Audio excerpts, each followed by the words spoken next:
This is a reminder, you're on a journey. And the more aware you are of that journey, the more consciously you make your choices, the more powerful your path becomes. You move faster. You grow stronger, you heal deeper, you live better. You are not limited to your body. You are pure awareness, a divine, radiant force of life. You are deeply connected to everything that exists, and yet no one can control your mind but you, not a person, not a place, not a situation. Only you think your thoughts. Only you choose your direction. You are the creator. You have the final say. You are free, and you always have been. No one can think for you. No one can choose for you, unless you let them. You own your mind. You own your power. What you believe, what you choose to believe, can transform your life beyond recognition. Say this with me right now. I am free to think beautiful thoughts. I am shedding old limits and stepping into my freedom. I am becoming all I was created to be. Feel that shift? Let's keep going. I let go of fear and doubt, because fear and doubt only delay the good that's waiting for you. I choose to release every fear, every doubt. I welcome peace into my mind and heart. I am loved. I am safe. There's a wisdom within you, always present, always guiding. Most of us ignore it. We overlook our intuition. And then we wonder why life feels so off track. So let's affirm this. I am guided in every choice I make. Divine intelligence lights my path. I am protected. I am safe. And most of all, remember this. Every day is a new gift. A day that's never existed before. And I'm grateful to be here to live it. It is my birthright to live fully and freely. What I give to life, life gives back to me. This body is my home for this journey, a miraculous system, built for me. I honor it. I care for it. I cherish it. Every part of me, seen and unseen, deserves love. And my body responds to that love with vibrant health. I create peace in my mind, and my body reflects that peace as health. Every experience is an opportunity. Even the hard ones, especially the hard ones. So when problems arise, I remind myself, only good can come from this. This will be resolved for the highest good of all. All is well. I am safe, and as I calm, the solution appears. Every problem has a solution. Every experience helps me grow. And through it all, I am safe. I am at peace. Deep within me is an infinite well of stillness. Like a mountain lake, quiet and calm. No outside chaos can disturb this inner peace. In this space I am clear. I receive insight. And I remain rooted in harmony, in love, in compassion, in understanding, for myself, for others. When we talk about unleashing human potential, we're not talking about reaching some final peak. We're talking about a trajectory and energy. Your life is a combination of time and energy. Time is slipping by every second. No matter what you do or don't do, it's passing. So the only thing you can truly control is your energy. What will you do with it?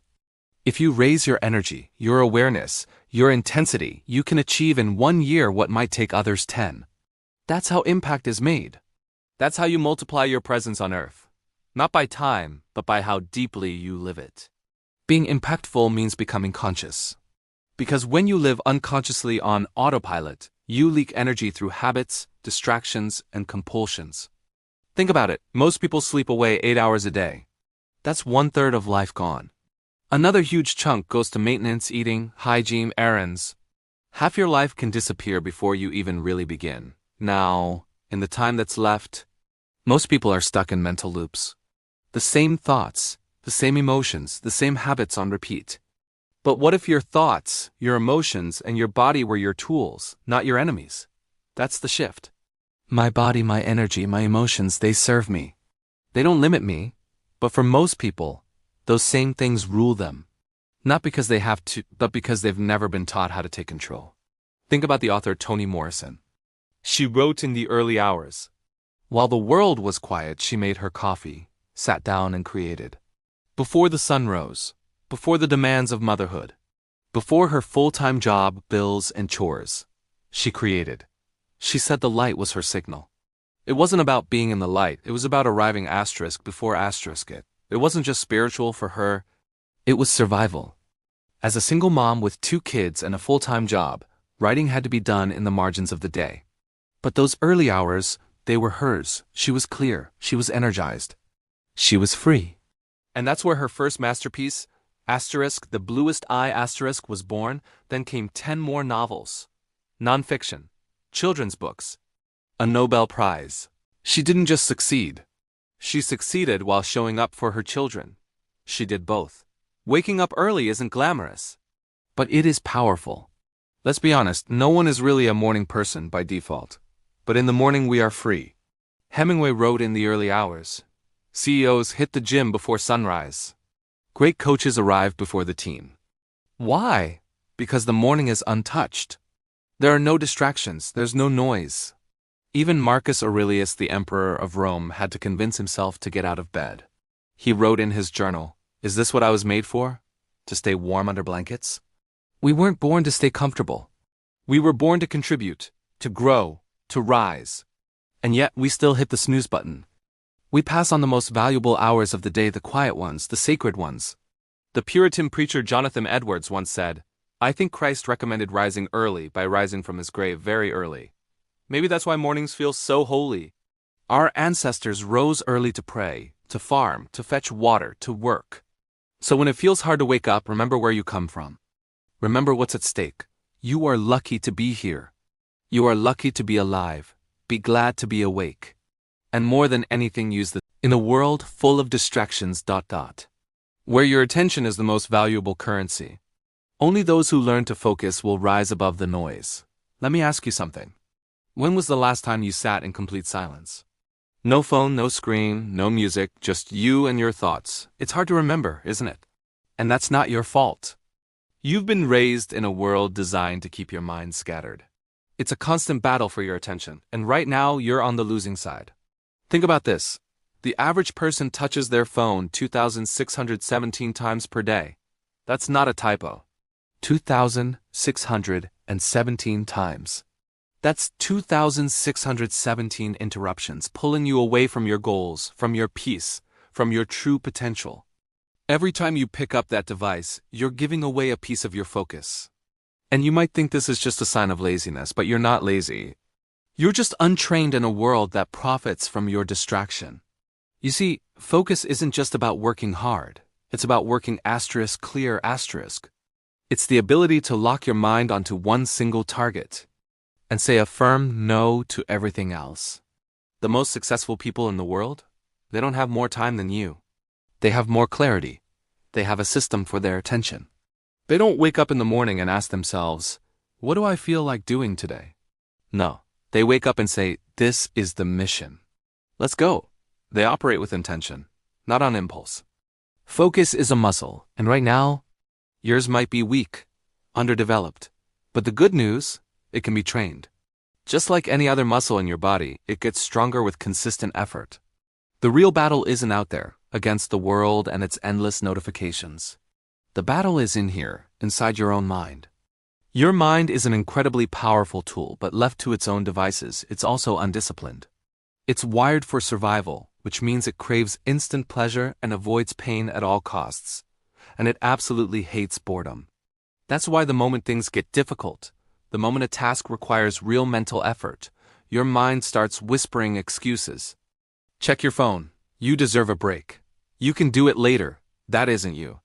That's your lower self, the part of you that chooses comfort over growth, the part that settles for mediocrity. If you truly want to focus your mind, you must train it like a warrior trains for battle. You have to be deliberate, disciplined, and relentless. It won't be easy, but it will be worth it. So here are 3 fundamental rules to reclaim your focus. Rule number 1. Kill distractions before they kill your potential. Be ruthless. Turn off all non-essential notifications on your phone and computer. Block the toxic apps and websites that drain your time and energy. You have to protect your peace like it's your most valuable asset, because it is. Your mental space is sacred ground. Don't let just anything wander in. Rule number 2. Create deep work rituals. This is non-negotiable. Set a timer for a specific block of time, say 90 minutes. Put your phone in another room, out of sight and out of mind. Clear your desk, close unnecessary tabs, and get into a state of flow. Understand this. 90 minutes of pure, uninterrupted focus is worth more than 9 hours of distracted, shallow multitasking. It's about the quality of your attention, not the quantity of time you spend working. And rule number 3. Make boredom your superpower. This might sound strange in our hyperstimulated world, but it's crucial. Deliberately create moments of stillness. Sit with your thoughts without reaching for a screen. Go for a walk with no music, no podcasts. Just you and the world around you. Grab a journal and write down whatever comes to mind. Let your mind breathe. That's where genuine clarity is born. That's where your best ideas will come from. There's a saying, you don't rise to the level of your goals. You fall to the level of your systems, and focus is a system. It's a series of habits and choices that you make every single day. What happens when you finally learn to focus your mind? Everything changes. You stop reacting to the world, and you start creating your own. You stop endlessly comparing your life to others, and you start building the one you want. You stop living in other people's timelines, scrolling through their highlight reels, and you start owning your own path. Focused living means you don't chase everything that glitters. You choose one thing, and you go all in. You pour your energy, your time, and your attention into what truly matters. And in a world of distracted people, the person who can truly focus becomes unstoppable. They have an advantage that no amount of talent or money can buy. So here's your challenge today, starting right now. Silence the noise. Find your target, that one thing you need to accomplish, and focus your mind like your life depends on it. Because in many ways, it does. No more excuses. No more I'll do it later. No more distractions. The world needs your best work. It needs your unique contribution. But you will never, ever deliver it with a scattered mind. As the legendary Bruce Lee once said, the successful warrior is the average man with laser-like focus. If this message lit something inside you, if you felt that spark, then share this video. Someone you know needs to hear this too. And remember, your focus is your future. Thanks for watching, and be sure to subscribe for more content to help you win the battle within.